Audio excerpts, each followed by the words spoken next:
This is Tony Cooper, and I'm just sitting down.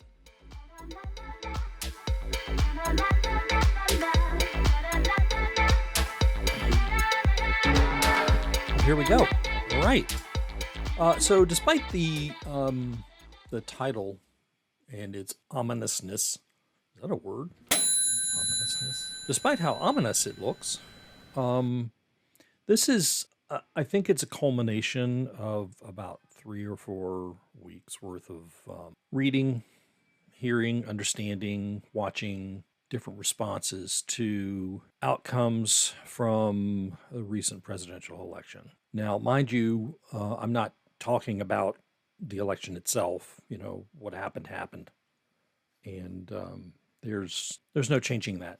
The outcome was the outcome, and I'm not advocating in any way regarding how it can or can't be adapted. What I'm doing instead is talking about where the fear and loathing is coming from and who it affects. And I guess of the things that I have seen and heard and read and discussed with people is that there are a lot of folks out there who they're afraid. They're very scared for themselves. And I think a big part of that has something to do with promises made, either on the campaign trail or in past public statements, or even private statements that went public. And it's affecting a lot of people. Now, I'm just going to mention a few groups here. The most recent one I was reading about was Black women. They're scared. A lot of them are very scared, and they are scared because people have a tendency, the general population has a tendency to internalize the words and actions of someone who takes a specific position on something, whether they are actually accomplishing that or they're going to do what they say, it means nothing. That's practically irrelevant. Instead, what a lot of people see and hear are what they feel like their marching orders are. We can take that back to a lot of racist action that has taken place in previous years. And it hasn't got any better. I think a quote that I read, it was attributed to Will Smith, but I'm not sure that's where it actually came from. And it's that the gist is, I don't want to misquote anyone. The gist is that racism isn't increasing in this country. It's just being videoed. It's just being recorded. And it's being recorded and placed onto all kinds of social media. Of course, you hear a lot of other stuff on social media too. You see people taking a variety of stances that are they're absolutely disgusting. Racist rants and saying a variety of things that they sound horrific, and they target a specific group.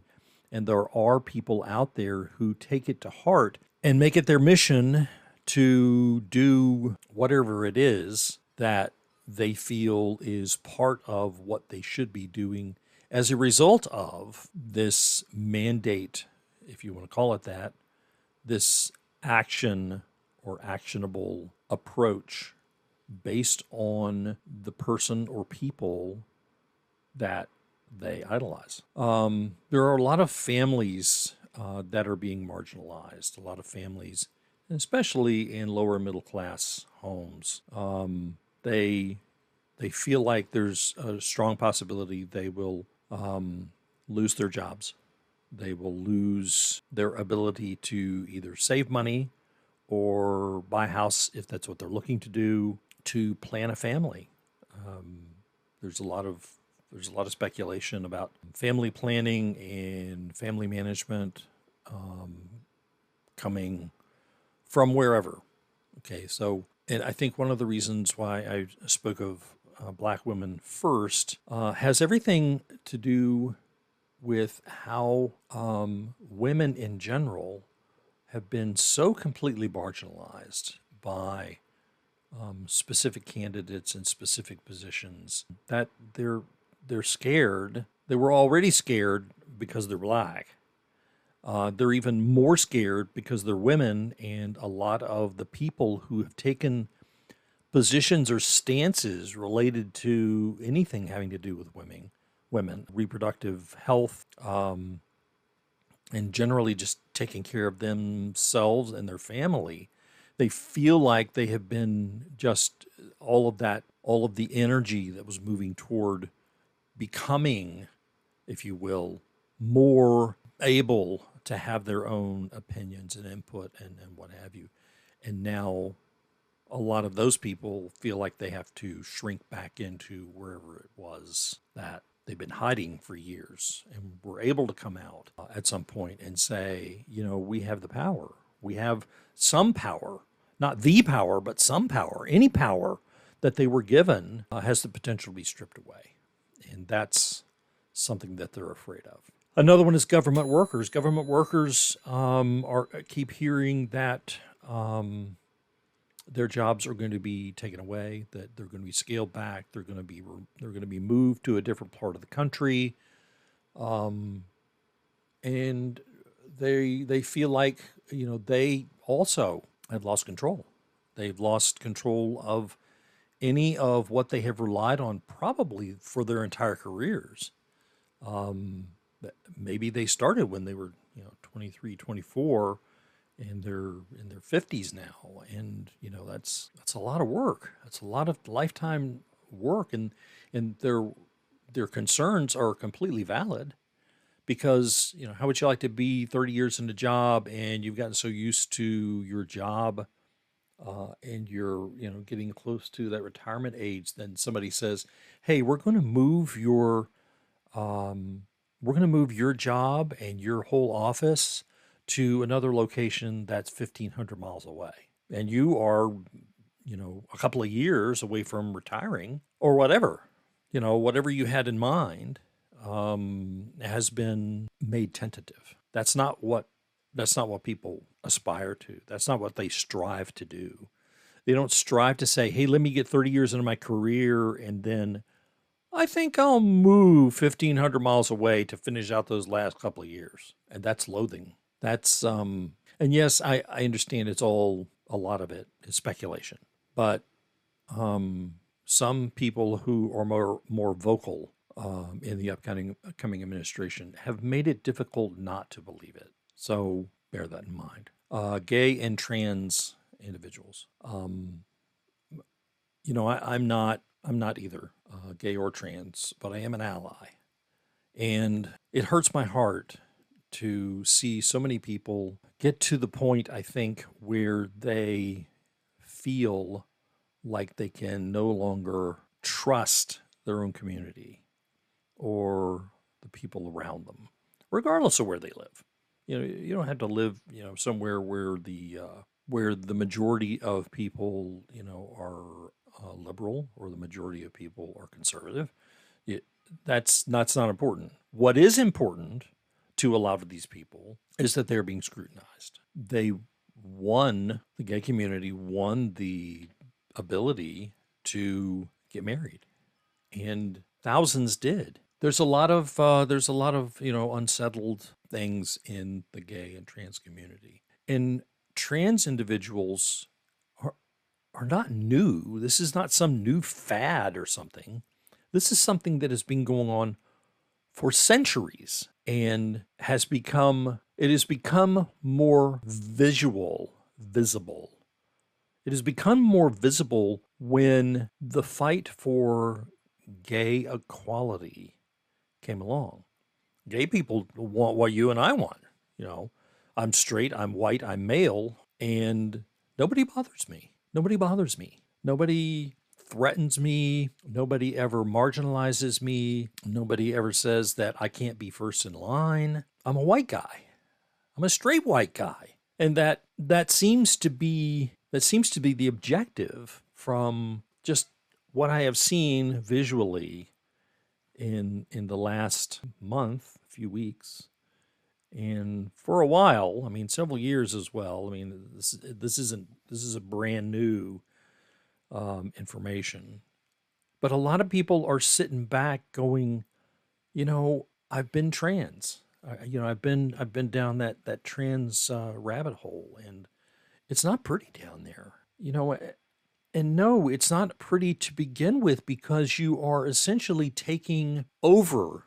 You're taking over your life. You are finally at that position where you want to say, I am not a, enter your gender here, because they have been repressed for so long and they have the opportunity to say, no, I have a pathway. I have pathways. I know personally, I know two trans individuals. I have a family member that is gay. You know what? I'm sorry. I personally know three trans individuals because one of them is a family member. I have a family member who's gay. I have many, many, many friends who are gay. Many who have passed, some who are living very happy, productive lives, but they're afraid. They're afraid that the empowerment they've been given to question everyone is going to lead to violence, possibly death. How do you live like that? How do you sit back and say, well, I'm doing okay today, but tomorrow there's supposed to be something going on that's going to cause me some severe problems and I might get hurt. None of us expect that. None of us expect during an average day that you leave your house, you get in your car, you drive to the grocery store, or you drive to a restaurant, or you drive to an appointment, a doctor's appointment, let's say, and we actively worry about being confronted for some reason or another. I have never, not once been confronted about something about me, who I love, where I live, what I do. I've never been confronted about any of that. Why? Because I'm a straight white male. These people don't have that privilege, and it is a privilege, and they're afraid, and they are loathing being afraid. Why should they be afraid of their fellow American? I didn't want to get emotional on this, but apparently I am. There are also, in this country, fears in various industries. Manufacturing, especially home manufacturing, is one, because there's the potential that tariffs would drive up the prices of lumber, of steel, of many things. Quite a bit of the materials used to build a home come from Canada. Canada is on the watch list for tariffs. Could you imagine adding 25% to the price of a home, which is already way too expensive for a first-time home buyer? Or even me, I own my home, but I don't want to go out there and try to buy another house. I don't have any desire to move. I don't have any desire to change my residences or leave my very comfy home. I just did a lot of construction. Why the heck would I change? There are other industries that are feeling very much the same way. Fresh fruit and produce, most of that doesn't come from the United States. It comes from South American countries, comes from Central American countries. America cannot support its own fruit and vegetable consumption. They can't. This is not an arguable point. If you take away the workers who do a lot of the work in a lot of our farm fields, which for the months of, let's say, October through March or April is nothing, okay? If you take those people away, who's going to fill in? An example I got the other day was, let's say, a worker who is a migrant farm worker. Okay, let's say they get $2 an hour. They work 12 hours a day, get $24 a day. At the end of the week, that's $120. Okay. Yes, they get taxes taken out of that. Those taxes get reported and sent to the government, and the money is used however the money is used.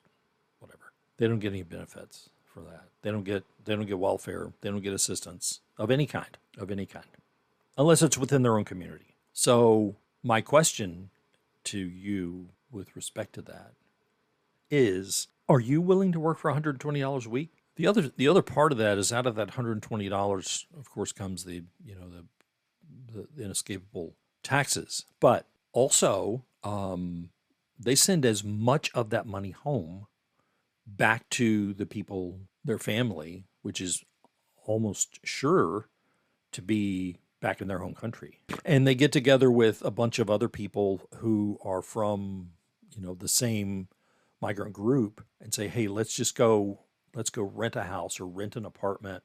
If we all pitch in, it'll be, a lot less than if we try to do it individually. So there's a lot of things to think about, and I'm not going into specifics, and because those are trigger points. Specifics like that are trigger points, and this is not meant to trigger anyone. But I've spent like 20 minutes now talking about all of the fear. Let's talk about basically a couple of solutions for you, because a lot of people are afraid because somebody they know, somebody in their family, somebody in their friends group, somebody in their neighborhood, somebody in their church, somebody who they know and see every day is faced with these kinds of problems. So if you want to try to escape this sideways move into being afraid, here's a couple of ideas for you. One is to work with your community. See if you can find out people in your community who are have the biggest need, I suppose, and talk to them about what they need and how you can help. They know better than you do. I mean, if you walk up to somebody's door and you knock on the door and you say, "Hey, I'm here to give you, a friend basket," that might not be enough. I mean, yes, it's a nice gesture, but it's not what they're looking for. They're not looking for a basket of goodies. What are they looking for? Ask them. Ask people what they need. How can you help? That's the big question. Partner with a neighbor, somebody who's feeling the same anxiety, the same problems that could potentially face them. Partner with them. Talk with them about, hey, we have this thing going on. Let's talk about how we can circumvent that, or how we can pull together to either be a bigger voice or watch each other's back. Whatever it is, help each other. It doesn't have to be just one neighbor. It can be multiple neighbors.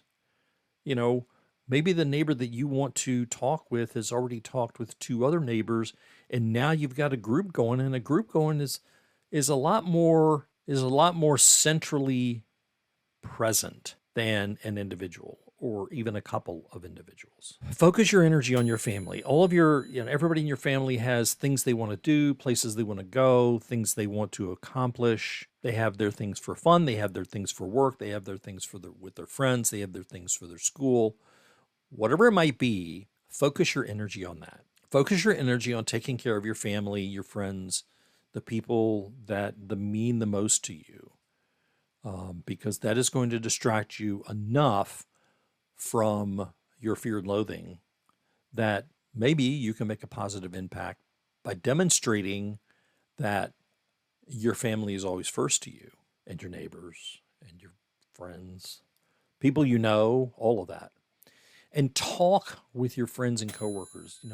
Help them understand that you want to help them however you can. And there's some measure in there that makes me want to think, well, isn't that sort of, I don't know what the word I'm looking for is, but isn't that sort of like being a foul weather friend and not a fair weather friend? I mean, all these years that I have lived in the subdivision that I live in, I personally know two families that live here. There are like 25 homes in our little subdivision. I know the neighbor to my left and the neighbor that is 3 to my right. I know the guy who's two to my right, but I mean, we don't talk very often. We don't see each other very often, but I know him and his wife.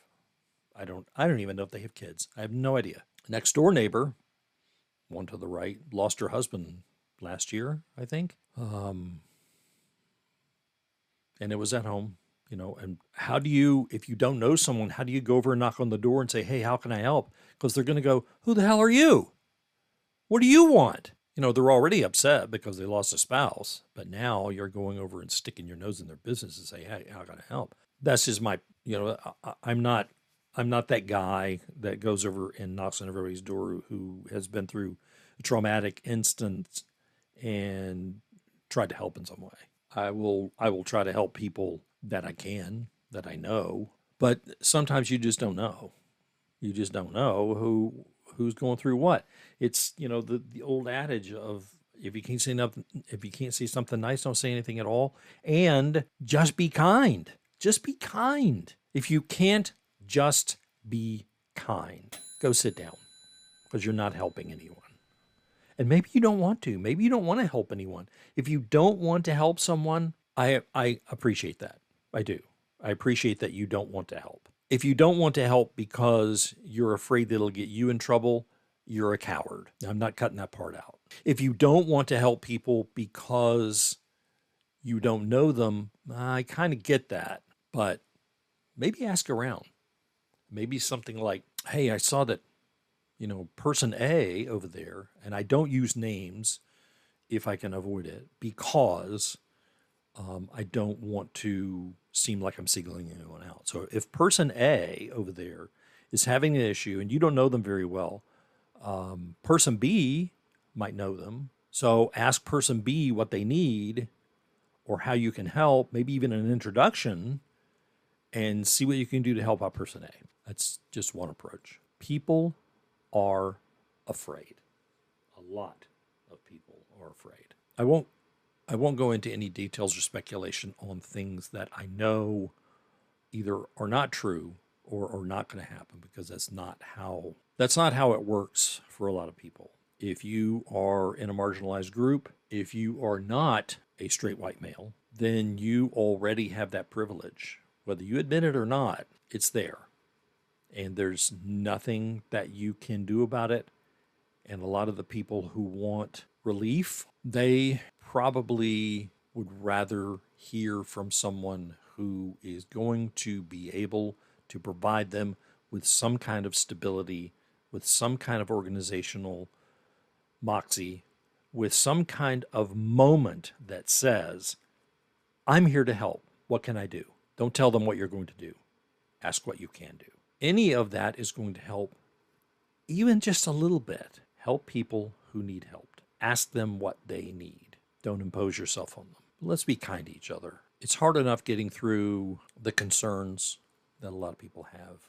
I have some of them too. Yes, most of them are for friends of mine who are in one of these groups or others that I have not spelled out. I just want peace with everybody. Yes, I'm an optimist. Yes, I'm a peace lover. Call me whatever name it is you got to call me in order to help you move ahead in life. Whatever it is, I believe that people help other people because they are good people, not because they want recognition. And that's a whole other podcast. For now, I just hope you can see your way clear to understanding that the fear is real among these different groups and others. If you feel like there's a group that I haven't talked about that should be talked about or pointed out, please leave it in the comments. Send me an email. Here's my email address. And let's figure things out one thing at a time. A lot of what I've said is probably something that you can use, they can use. Work with your community, partner with a neighbor, focus your energy on family, and talk with your friends and coworkers. See what you can do to help. But most of all, be kind to everyone. You have absolutely no idea what's going on with them.